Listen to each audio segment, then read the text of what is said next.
yabajije ati kuki uwabaye best influencer w'umwaka uheze atashitse ngaha.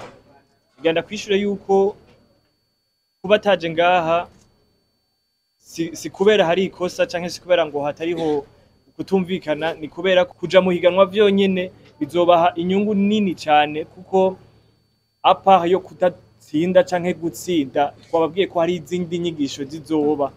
Rero ivyo bintu bizomufasha kugira ngo adevelope ico kintu kiri muri we, ashobore kuzotera imbere, adatsinze mu uyu mwaka azotsinde no mwaka ukurikira canke bimufashe no mu bundi buzima busanzwe. Starboy yabajije ikibazo gikomeye, ibibazo byiza, ariko rero ababwire ko kuba watowe nka Best Influencer Award wa 2024 muri Irebe FM yatandukanye cyane na diaspora.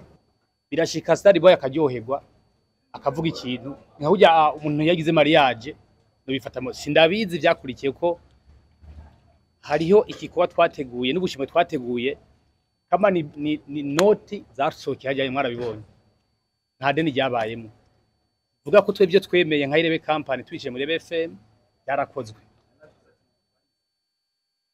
Kubaza ro kubaza nibaza yuko utwara diaspora ndundi ari mu Burundi. Biranashiko sabaravuganye higanwa riba ku mwaka tuzorondera, hariho commission isanzwe ihari izoba akompanya mu bintu byose bazojamwo. Iyo commission harimo abantu bamenyereye kudiringa ama marché, bamenyereye kuvugana naye ma entreprise. Murabona ko deja no ngaha dusanzwe turi kumwe, bamenyereye kugira ama contrat kugira ngo umu influencer niba aronse marché dufate yo kuja kugira publicité y'ahantu runaka ntazotahana amafaranga y'intica ntikize. Hari haba expert bazi kugira ama contrat, bazi no kudiringa ayo marché, bazomufasha kugira ngo iyo contrat ronse imufashe no munsi, imufashe no mu myaka iri imbere. Umuntu azotogwa canke azoba primé muri azoba bayi wa mbere muri kategori ya art, culture na tourisme azoronka ibahasha y'imiliyoni 2 z'amafaranga y'amarundi. Hama uzotogwa muri sport na wazoronka ibahasha imiliyoni 2 z'amafaranga y'amarundi. Hama uzotogwa muri environnement na wazoronka imiliyoni 2 z'amafaranga y'amarundi. Muri entrepreneur nawe aronka imiliyoni 2 z'amafaranga y'amarundi. Upcoming influencer azoronka umuliyoni. Hama rero inyuma y'ivyo vyose, kuko murazi yuko mu madomene yose hari igihe haba harabaye umumeilleur, haba harabaye umuntu twese yadushikanye ahandi hantu, yaduhinduriye ivyiyumviro akadukura muri bimwe, kesa swaba bari muri sport, kesa swaba bari tourisme, abari muri environnement, akatwinfluencer twese ugasanga twagiye gukora ikintu kimwe, akatwinfluencer twese tukaja mu kintu kimwe. Niyo mpamvu twace tugira ati reka mw'ivyo vyose turondere meilleur influencer canke iyo best influencer. Niyo mpamvu twace tuvuga ati uwo muntu umwe azoba yarabadominye canke yarabinfluencer abo madomene yose, tuja tumuhigira ibahasha y'imiliyoni 5.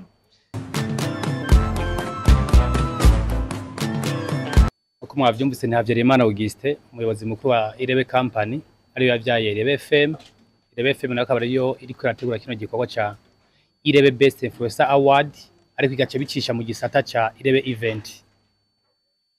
Cyambe na mbere reka dushimire nko babivuze, umworosha yabivuze. Turashimiye mwebwe mwese abamenyesha makuru mwaje mwino lancement officiel ya Irebe Best Influencer Award. Ariko kandi nabashimiye, nababwiye ko Irebe company ntiyubakiye ku buryo bwishi cyane. Irebe company ndi umuku mumbona, ariko yubakiye kuri mwebwe abamenyesha makuru mudufasha ibikorwa byacu kwigeza kure. None ivyo bikorwa bikerekana ishusho nziza y'igihugu n'ishusho nziza y'ivyo twe twiyemeje gukora mu Irebe company. Ntarandiriye rero, Irebe Best Influencer Award ni ciyumviro canjemo mu mwaka wa 2024, uko nayo sazofise irindi evenement isazwe gukorwa mu Irebe company, ariko ndiyumvira n'iyindi ishobora gukorwamwo, niko kwiyumvira Irebe Best Influencer Award.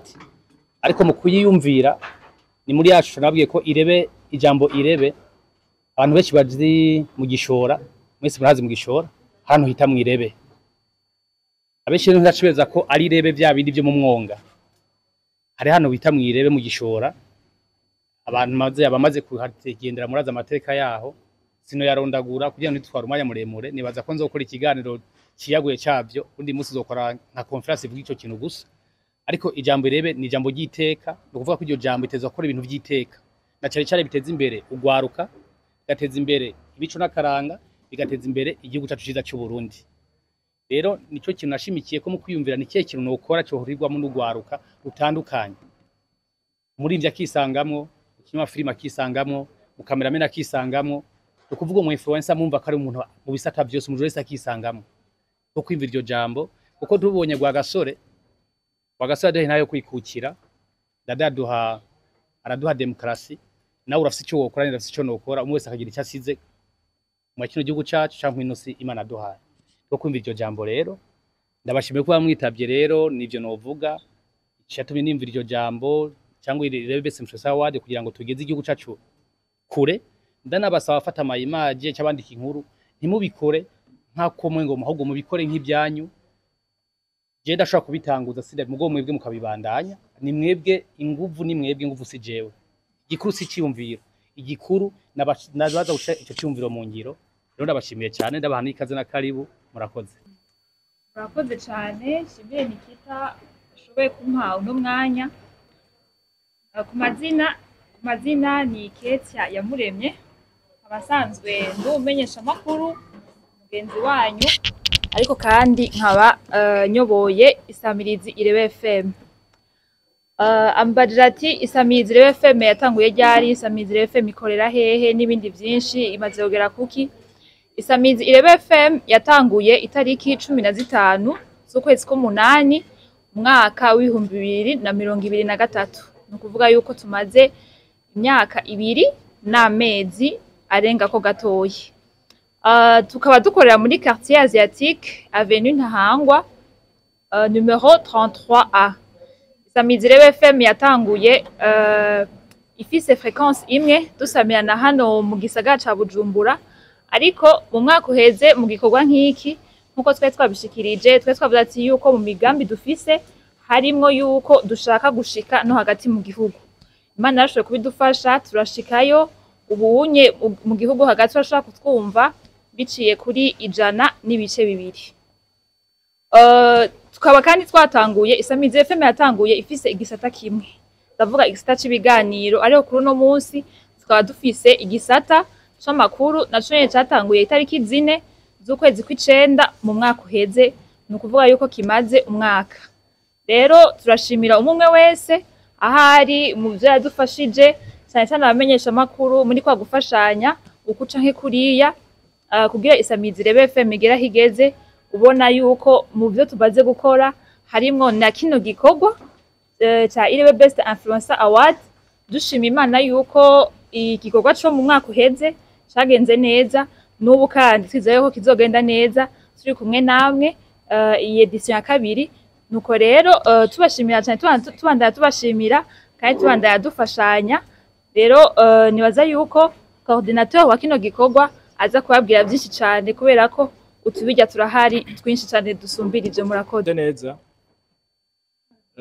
nizere ko mumeze neza abariko abo turi kumwe nka kino kibanza nkuko bahejeje kubivuga je nitwa Blaise Panda canke Blaise Pascal Shimirimana nkaba ntewe iteka ryo kuba ari je tuzoba turi kumwe cyane namwe bamenyesha makuru n'abazohiganwa ndetse n'abantu bose muri rusange muri kino gikorwa kigira kabiri ca Irebe Best Influencer Award rero nkuko bihari si edition ya mbere ni edition ya kabiri sigura ko umwaka uheze yabaye abari ngaha mwese nibaza ko muyizi n'abariko baraturaba bose barayizi evenement yabaye harabaye gutanga ubushimwe harabaye kuduza impano za bamwe harabaye no kugaragaza canke guprima abantu boba basanzwe bakora ibintu bibaza ko ari ibintu juste byo kuja ku ma TikTok cyo kuja ku izindi mbuga ariko ari ibintu bishobora gutunga umuntu ari ibintu bishobora kubamwo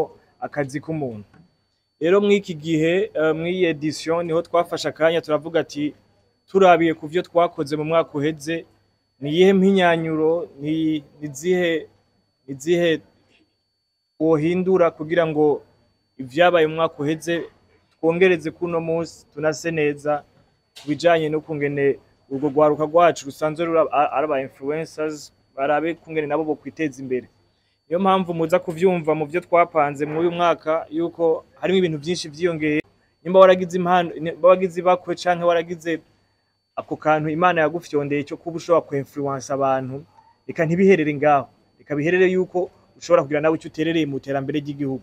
Reka tukwereke yuko iyo mpano Imana yaguhaye, iyo ngabirano Imana yaguhaye ishobora kugira ikigufashije nawewe, hama igafasha n'abandi bagukikuje nk'uko nawe wagerageje kubikora.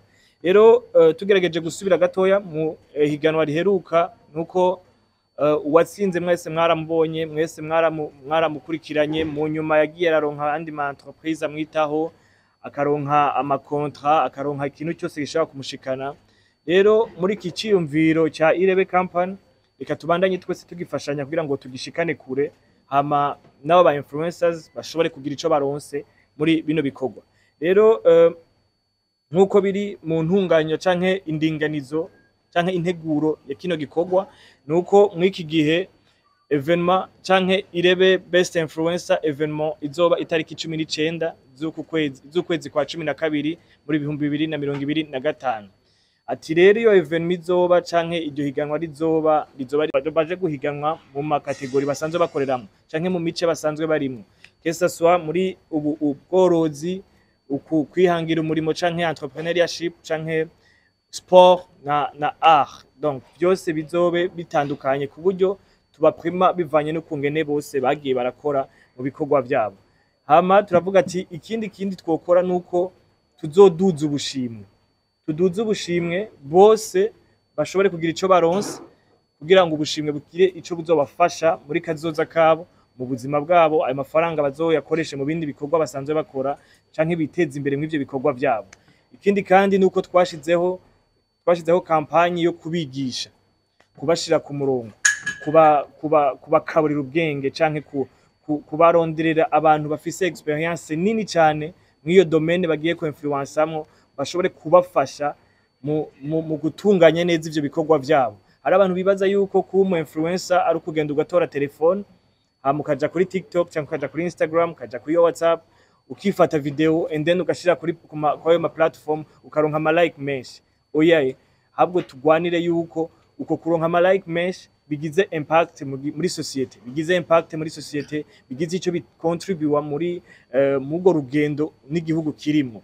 Rero ivyo nivyo tuzoshiramwo iyo kampanye kugira ngo bashobore kwigishwa, barabe kumwene badirija izo mpano zabo, barabe kumwene nabo basibla canke abo vyega bashobore kubashikira vyoroshe. Ivyo navyo biva kuki? Biva ku nyigisho, biva ku bikorwa tubazobakoresha, biva no kubaha espace isumba yindi bari basanzwe bafise.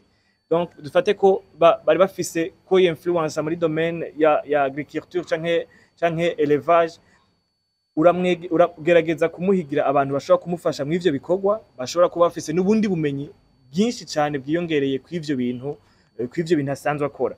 Rero nkuko biri mu nteguro, nuko iki gice ca kabiri ca Irebe Best Influencer yateguwe na Irebe Company, ari we muvyeyi wa Irebe Event, nuko twashizeho amakategori 4, niyo art, culture na tourisme ariyo kategori imwe, abo bose bazohiganirwa hamwe.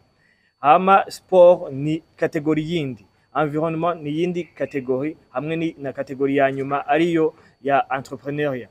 Ariko rero Irebe Event yari yumviriye kandi ati reka turondere n'umuntu akiriko araduga, niho mpamvu twaciye dutegura agashimwe k'umuntu yitwa best upcoming influencer. Mw'ico gihe rero umuntu azotogwa canke azoba prime azoba bayi wa mbere muri kategori ya art, culture na tourisme, azoronka ibahasha y'imiliyoni 2 z'amafaranga y'amarundi. Hama uzotogwa muri sport nawe azoronka ibahasha y'imiliyoni 2 z'amafaranga y'amarundi. Hama uzotogwa muri environnement nawe azoronka imiliyoni 2 z'amafaranga y'amarundi. Muri entrepreneur nawe aronka imiliyoni 2 z'amafaranga y'amarundi. Upcoming influencer azoronka umuliyoni. Hama rero inyuma y'ivyo vyose, kuko murazi yuko mu madomene yose hari igihe haba harabaye umumeilleur, haba harabaye umuntu twese yadushikanye ahandi hantu, yaduhinduriye ivyiyumviro akadukura muri bimwe, kesa swaba bari muri sport, kesa swaba bari tourisme, abari muri environnement, akatwe influencer twese ugasanga twagiye gukora ikintu kimwe, akatwinfluencer twese tukaja mu kintu kimwe. Niyo mpamvu twaciye tugira ati reka mw'ivyo vyose turondere meilleur influencer canke iyo best influencer. Niyo mpamvu twaciye tuvuga ati uwo muntu umwe azoba yarabadominye canke yarabinfluenced abo madomene yose tuja tumuhigira ibahasha y'imiliyoni 5. Nivyo murashobora kumva yuko ayo mafaranga ashobora kuba ari make canke ashobora kuba ari menshi bivanye no kungena umwe wese ayakira, ariko twebwe igihambaye ntabwo ari ibahasha, igihambaye n'ivyo tuzomuha après, kuko twarateguye commission izokwakompanya aba bose bazoba babaye prime muri periode yose y'umwaka, kuko murazi yuko rino higanwa riba ku mwaka. Tuzorondera, hariho commission isanzwe ihari izobakompanya mu bintu vyose bazojamwo. Iyo commission harimwo abantu bamenyereye kudiringa ama marché, bamenyereye kuvugana n'ayo ma entreprise. Murabona ko deja no ngaha dusanzwe turi kumwe, bamenyereye kugira ama contrat kugira ngo umu influencer niba aronse marché dufate yo kugira publicité y'ahantu runaka ntazotahana amafaranga y'intica ntikize. Hari haba expert bazi kugira ama contrat, bazi no kudiringa ayo ma marché, bazomufasha kugira ngo iyo contrat ronse imufashe no munsi, imufashe no mu myaka iri imbere, imufashe n'igihe azoba yarahejeje kuba umu influencer, yaraheje mw'iyo manda yiwe murambabarira. Donc niyo mpamvu rero ikintu gihambaye twe tubona mw'iri higanwa nuko twarondeye iyo commission ishobora kuzomwakompanya mu buzima bwiwe bukurikira inyuma yo gutorwa. Rero hazoba hari iki? Hazoba hari yuko hari commission, iyindi komite ya jury, aba juriste beza cyane bafise ubwenge bwinshi, bazi ivyo bintu cyane gose kudusumbya canke kubasumbya n'abandi bariko baratwumviriza, ariyo izo bigizwe n'abantu 5 kugira ngo batange amanota kwabo ba influencer kugira ngo dushobore gutoramwo bose kuko bagiye baragira. Donc ivyo navyo bizoba gute? Bizoba bivanye n'amanota bazoba batoreye muri public, amanota bazoba bivanye no kungene bazoba batoye. Murazi ko n'umwaka weze twakoresheje website, rero nuko bizogenda jury izocikopta ayo manota yose yegeranye, hama idutorere uwabaye wa mbere ninde muri category iyi, uwabaye wa mbere ninde yashoboye kudomina ama categories yose. Ico naco kizoba gute? Hariho website itangura uno musi nyene duhejeje kulansa kino gikorwa uyu musi, ku musi wa mbere itariki 6 z'ukwezi kwa 10 mu 2025 hariho website ihari kugira ngo dufashe abantu bose bashobore kwiyandikisha, aba bantu bitwa ba influencer. Iyo nayo izo birimwo iki? Izo birimwo ama critères, irimwo ibintu byose bikurabisha yuko ushobora kuba uri umu influencer bivanye n'ivyo bazoba bashizemo. Hariho commission iraba iyo website ihari kugira ngo igufashe kugira ngo wiyandikishe neza utogwe. Hama iyo website izodufasha kandi muri kazoza kugira ngo dushobore gushaka amajwi, dushobora gutora aba influencer bacu, kuko twese turafise umuntu yatwinfluenceje, urashobora kumuhijwe. Reka tubashigikire. Niyo mpamvu rero mpamagara ayo ma entreprise ashoboye kuza kudushigikira kugira ngo kino gikorwa tugikore neza, tugishikane kure, kuko objectif yacu principal no kugira tuvande image yacu nziza mu makungu, hama dushoboye no gushigikira runo gwaruka. Murakoze cyane. Bamenyekanisha ibikorwa vya Assurance Peak n'ubuhinga bushasha bwo kugura ama assurance aho muri hose mukoresheje amatelefone yanyu, dukoresheje application yitwa Mobic. Irebe company baratwegereye baratubwira iciyumviro cabo ciza cane co gushigikira aba influencer. Igikuru twebwe twabibonyemo suko ari higanwa, ahubwo ni kabara karyo keza n'ayandi ma generation yo kubona secteur ya entertainment isanzwe ubona umenga nta vyunguka birimwo, mugabo bakayishira habona n'abandi bariko barakora bakazokura babonerako. Rero amwe mu mahangiro ya Assurance Peak ni gushigikira igisata abantu benshi badasuzugura ariko kidufatiye runini ku gihugu ca entertainment. Turonse rero umuntu azana iciyumviro ciza cyo kuvuga ati reka izo mpano ziri muri abo bantu bavuze ama secteur no muri vision 20 40 20 60 turiko igihugu kiriko kirakorera koko ariko bazoraba harimwo uburimyi n'ubworozi, harimwo art, harimwo environnement, tourisme, sport. Turavuga tuti ni cyumvira ciza cyane, reka tubashigikire. Ntitubashigikiye juste pour le lancement, tuzobana nabo igikorwa cose tuzobana n'abatowe umwaka wose, hama twizeye yuko iciyumviro ciza ca Irebe company kidaheranye na 2025 gusa n'indi myaka kizoba kihari, kandi niyo batuhamagara nk'uku natwe tuzobitaba tubashigikira. Murakoze. Big gusa yonyene idufasha mu mugongo uri kano kanya, murabona na Aura Motors nayo nyene irahari. Murabona ko ni intambwe nziza, tubona hariho amashirahamwe uyu munsi ahari tugitangura gusa ihiganwa atanaho tutarerekana ingene ibintu bizoba bimeze. Inyuma iyo hambavu ya Aura Motors na Assurance Big turafise na Kibonobono, n'abandi turabatumirira kuza gufata mu mugongo rino higanwa, kuza gufata mu mugongo aba influenceur, kubera ko nkuko mwavyumvise babishikirije barafise ikintu kinini bashikana ku gihugu, barafise ikintu kinini cyane berekana. Narandiriye rero ntabicishije amajambo, aka nakaryo kanyu, akaryo ka mwebwe twatumiye kuvyo mwumvise ngaha, hashobora kuba hari ico bibagiye kubabwira mugabo kiriho mu nteguro. Aka nakaryo ka mwebwe bamenyesha makuru canke banditsi mwatwitavye kugira ngo mugire ico mubajije, kugira rero tuze gucungura umwanya. Ndashaka tube attentif, twumvirize ikibazo c'umwe kugira ngo ntidusange hari usuyemo kukibaza kubera tumvirije, usanga tuko turatwara umwanya kandi twari gucungura umwanya. Murakoze cyane. Ni vyiza cyane kandi ndabikunze kungene tugerageza kubaza ibibazo kugira ngo dushobore gutahura neza cyane kijanye na evenement, kijanye na competition, bigenda gute, vyubatse gute. Birahimbaye cyane ku bibazo mwabajije, byose birafise inyishu kandi turavyishura neza. Ama nizere ko muriko muragerageza gutahura ivyo twavuze, kuko hari ibibazo vyagiye biragaruka ariko twari twabigerageje kubisigura neza. Ariko kubera ko turi kumwe, reka tugende tweclairishije peut-être bariko barabakurikirana, bariko baradukurikirana kure cyane bashobore gutahura. Duhereye ku kibazo ca Starboy, yabajije ati kuki uwabaye best influencer w'umwaka uheze atashitse ngaha. Igenda kwishure yuko kuba ataje ngaha si kubera hari ikosa canke si kubera ngo hatariho kutumvikana, ni kubera ko hariho ibindi bikorwa twamugeneye kazotangura. Uyu munsi yari conference de presse yitanguzwa gihiganwa, ejo bundi hazoba ikindi gikorwa cyakira abo ba influencer, cyakira n'uwo mukuru wabo, iyo mfura ya Irebe best influencer, azobashe kuba partage byinshi bijanye n'ivyo yabaye mu mwaka uheze ngiyo manda yiwe, kugira ngo bigende neza. Niyo mpamvu iyi competition canke iyi edition twababwiye ko twahinduye byinshi, twameliyoye cyane kugira ngo bishobore kuzoshikira n'abandi bose. Azokora mu buryo bwo kumotiva n'abandi kugira ngo bashobore gushika ngaha, bashobore kwiyandikisha. Hama wabajije kandi ngo ni kubera iki hatabaye accompagnement. Kuba hatabaye accompagnement canke sinzi ico washatse kubaza neza, ariko accompagnement ndibaza ni kumuherekeza muri iyo manda yiwe. Nkuko nabivuze mu ntango, hariho vyinshi vyagiye birahinduka, kuko edition ya mbere yarabaye tutarategura iyo commission izokwa accompagner abantu, izobafasha kudiringa ama marche, izobafasha kubaha ama formation no kurodressa neza izo ngabirano zabo kugira ngo zibashe gushika kure.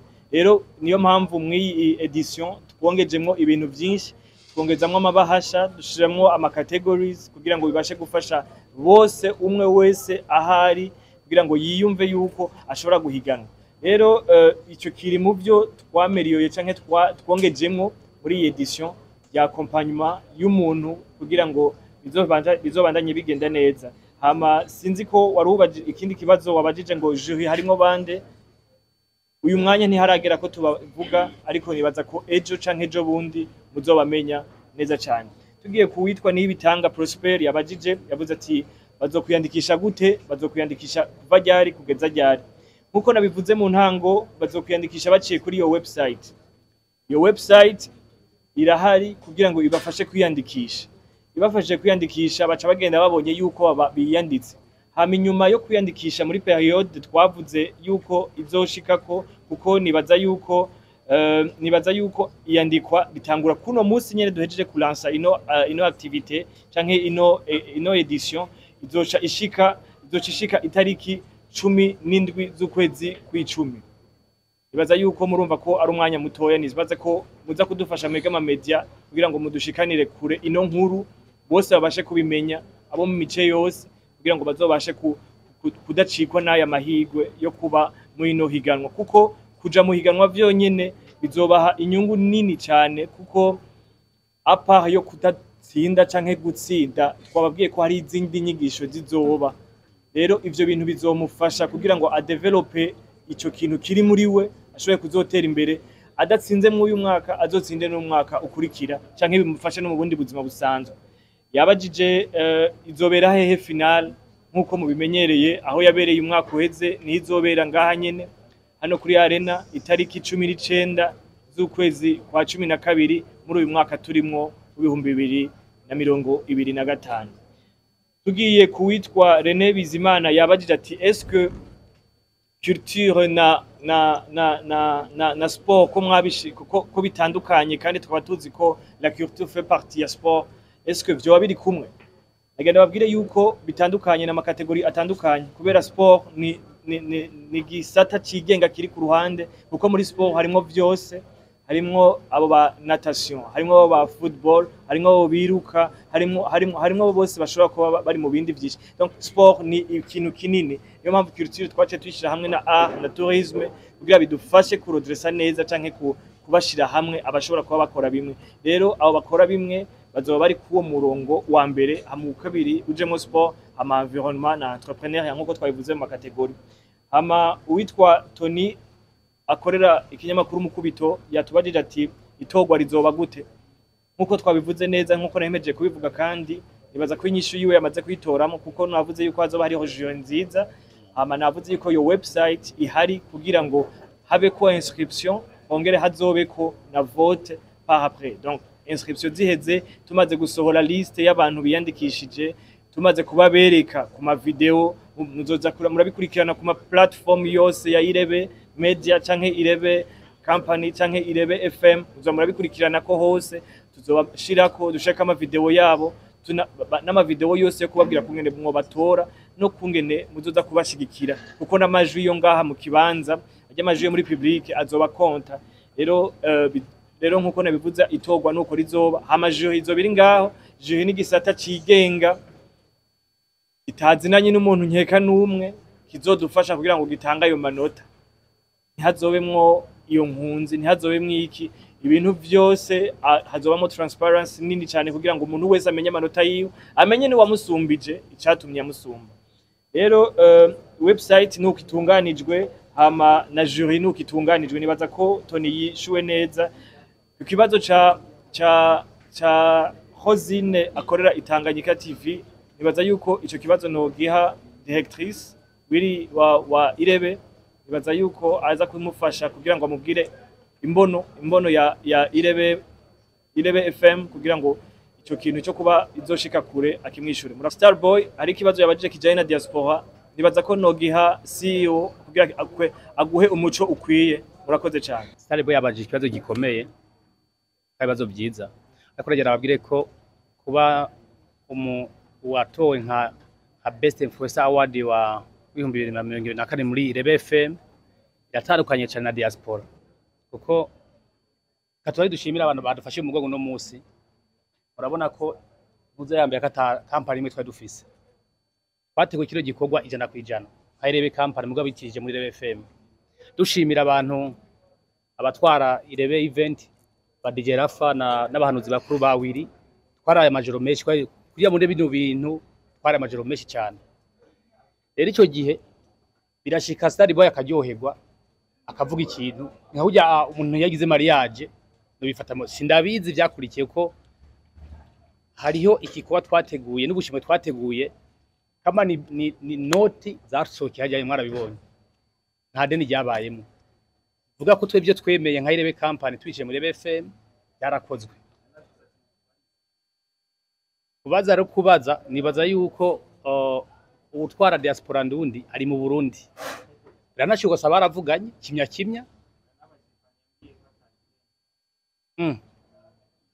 reka tuzobaza rero icyo kibazo ntacyo tuzifise tukishurako, ariko kandi diaspora ndundi ndayirimo nayo, ndi mu muryango wayo, nibaza ko ntashobora kugenda nka Irebe Company, ndashobora kugenda nko mu diaspora nyine avuga ati terega turishuzwa niba hari cyavuzwe sinabizi ariko sinzi byakurikiye nobambeshe ego kucyo kibazo. Ariko rero nababwiye ko ibya mwaka uheze Irebe Company ariyo yimenye kino gikorwa ijana kwijana, niyo mpamvu dushimiye Sirasa Big, turashimiye Ora, turashimiye Kibondo nubwo mutayibona ngaha, n'abandi bazozana turabategereje kugira ngo badufashe kino gikorwa kugera kuri ko twifuza ko caguka cyane gusumba ko tuciyumvira cyangwa se ko twacanditse mu maproje yacu. Murakoze.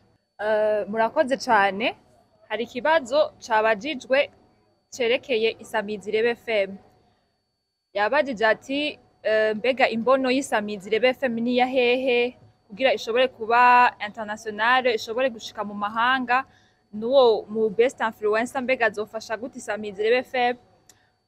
Nagomba ndabamenyesha yuko Isamizi Irebe FM isanzwe iri muri diaspora. Isanzwe iri muri diaspora, baradukurikirana biciye kuri wezi 3 akaburungu Irebe FM akaburungu.com, kandi baradukurikirana kandi biciye kuri Radio Garden. Nukuvuga ko mu gihugu cyose urimo, ahantu hose uherereye, wewe ufise connection yawe urashobora gukurikirana Isamizi Irebe FM. Wanashaka no mu migambi dufise, turafise gukrea television yegukira Isamizi Irebe FM. Ubu turakora kuri YouTube, mugabo mu migambi dufise turafise gukrea television nayo nyene yegukira Isamizi Irebe FM. Muti rero uwo mu best influencer azofasha radio gute gushika mu mahanga? Icambere nambere ligne editoriale yacu ni promotion de la culture burundaise. Muri culture igihugu kigizwe na culture, kandi abo ba influencer nabo nyene bari mu badufasha kudandaza ya image nziza y'igihugu nkuko coordinateur ashoboye kubivuga.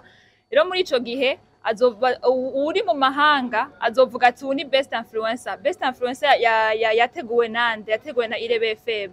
Rero nibaza yuko muri iyo nzira uwo muntu ari mu mahanga azoshobora kumenya Isamizi Irebe FM, azoshobora kumenya n'uwo mu influencer azoba yatowe canke n'abandi tuba turiko turakorana, maze Isamizi Irebe FM ishobore gushika mu mahanga nuko isanzwe inariyo irushirizeho gushika no mu bindi bihugu itarashikamo. Murakoze. Murakoze cyane. Nibaza yuko ariho bamwe bagerageje kubaza ibibazo twari twagerageje kwishura, ako kumva zuko batoba batahuye neza, ariko kubera turi ngaha, kubera twateguye kino gikorwa, niyo mpamvu duhari kugira ngo tweclaire neza nabajya muza guha amakuru canke bajya muza guha ino nkuru baze gutahura neza cyane. Uwitwa Mika yatanguye abaza yuko muri ko mutegura gute kugira ngo bazobe connected n'abandi bari hanze. Cyo turiko turategura nkuko twabivuze mu ntango, iyi Irebe best influencer ya edition ya kabiri, iganda bamenyeshe yuko harimo byinshi vyiyongereyemwo bitari birimo mu mwaka uheze. Muko kuba twariyongereyemwo ivyo bintu nayo makomisiyo. Mwayo makomisiyo hariyo na komisiyo yacu iri mu mahanga.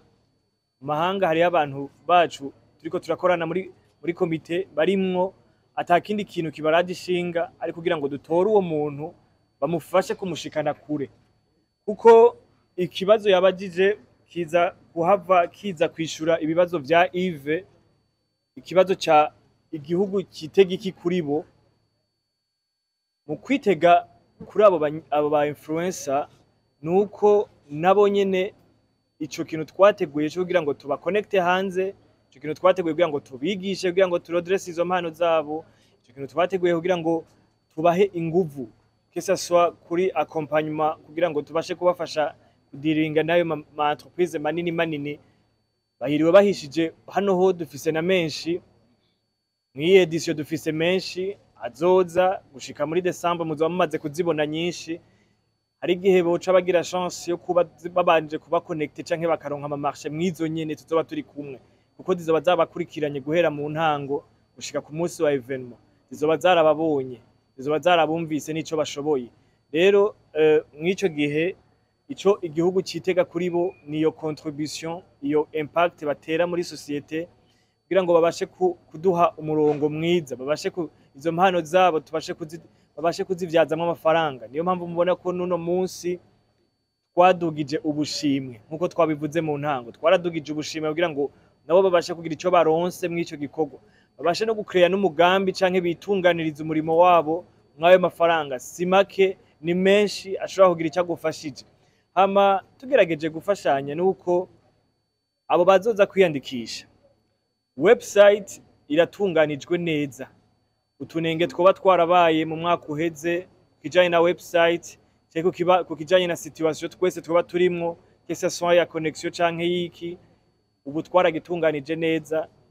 Website iratumbereye. Nuno munsi abaza kuja ku ma platform ya Irebe muraza kubona link, mwongere munabone n'amakritère y'ukungene tuzobatora, ico bazorabirako kugira ngo umwe wese azoje kwiyandikisha kuri iyo website yabanje kuraba eske vyankenegwa ndabifise, eske vyankenegwa ndavyujuje. Hama tugerageje kuja ku kibazo ca kabiri, yabajije ati hari abaje barasezerana ibintu ariko mu nyuma ntimwagira suivi ngo mutubarize. Cyose kigaruka muri ya commission twavuze iri ku ruhande, itajeje kugira ngo ize kugira ngo mise en place y'ahantu habera conférence de presse, ijeje kugira ngo yicare ikurikirane ikintu co kimwe ku kindi, que ça soit kubijanye n'amadocument, que ça soit kubijanye no kungene yotegurwa muri kazoza. Abo nabo ntimubone ngaha twicaye turi batatu, hariho groupe nini inyuma duherekeje kuko turi no muri wa mugambi wo gukorera hamwe. Irebe event canke Irebe company yaragerageje iregeranya impano nyinshi, abafise ubumenyi bwinshi butandukanye mu bijanye no gutegura bino biteramo, gutegura no ma award, gutegura no ma competition, gukurikirana ubuhinga bwa none ari ma website, gukurikirana izo mbuga, gukurikirana ivyo vyose. Barabegeranije babashira hamwe kugira ngo dusohore ikintu ciza. Nimba turiko turakora evenement kugira ngo tuvande image nziza mu makungu y'u Burundi, bisaba yuko twegeranya izo mpano zose. Mu kuza kuvanda image y'u Burundi mu makungu, mu vyiza vyayo, muri hospitality n'ibindi, ntituja kuca dukoresha abantu batari experimente mw'ico gikorwa. Twagerageje kurondera abafise experience manini kugira ngo bino bikorwa babikore neza. Niyo mpamvu abantu bose baba bafise impungenge canke baba bafise ubwoba kutunenge twaba twarabaye mu mwaka uheze, uno munsi twarabukosoye bwose. Nibaza yuko hama ico naco kica kiza kwishura ku kibazo kijanye n'ivyo bari babajije kare, kivuga ngo mbega ko hari imyidogo yabaye ku bahiganywe yuko bataronse ubushimwe mu gihe nabo bari babona ko ari aba influencer. Inshuti zanje, nagenda babwire yuko igihe cose habaye ihiganwa, igihe cose habaye gutoramwo uwa mbere, kubera uwiyandikishije wese abazi ko ari uwa mbere, habaye umusumvya hategeza kubaho umwidogo, kubera deja ubwiwe yari afise confiance muri we canke espoir muri we yuko aza kuba uwa mbere. Rero aciye ahurira kuri marché canke kuri terrain n'abantu bamusumvya canke n'uyundi amusumvya mw'iyo domaine, hategeza kubaho abacamanza. Abo bacamanza nabo babaserukira Imana muri rino higanwa, nibo bavugisha ukuri tuba dufise, nibo baraba ivyo vyose ivyo vyankenerwa ko bifise, nibo begeranye nayo manota.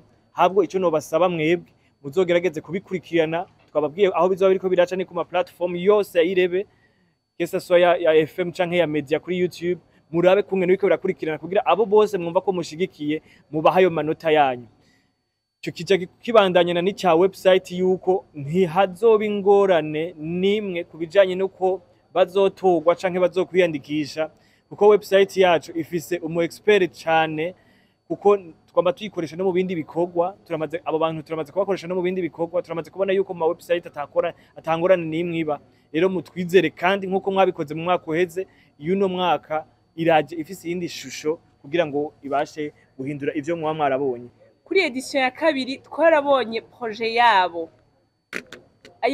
ayo ma faiblesse mwafashe comme des faiblesses or yala ma challenges, ubu barayakoze bongera ko n'ibindi vyiza kurusha.